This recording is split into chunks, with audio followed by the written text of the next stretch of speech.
So the dish I'm going to prepare today is Scotch Lamb Haggis pasty with a glazed rib.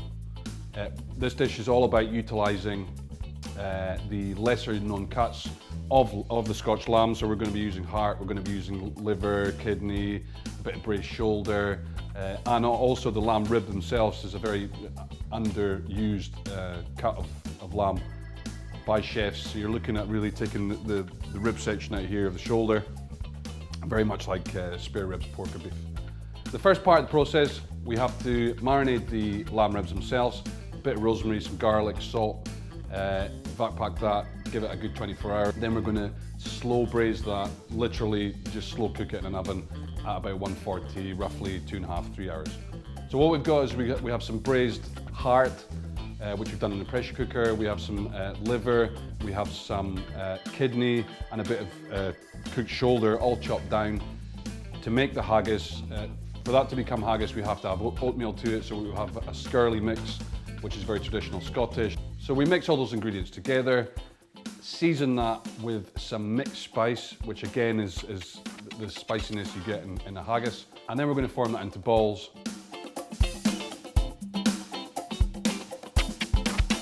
Once we form that into balls, we're going to wrap it in a little bit of blanched Savoy cabbage leaf.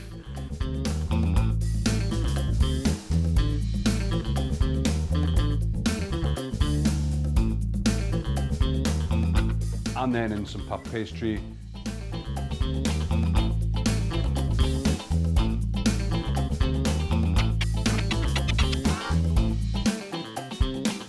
So then we egg wash that, a little bit of salt on top, and pop that in the oven. The glaze we have for the lamb rib itself is made up of lamb stock, a little bit of sugar, a little bit of vinegar, and quite a lot of Talisker Whisky.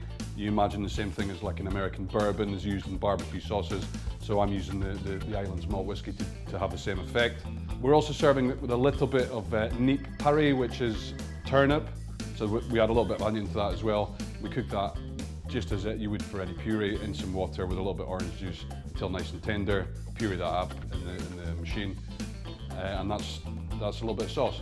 So once the ribs are slow braised, we've got the sauce, the haggis is in the oven, we've got the puree, we're ready to plate up. We glaze and warm through the lamb ribs in the oven quickly, just to get them nice and hot and get it a little bit sticky.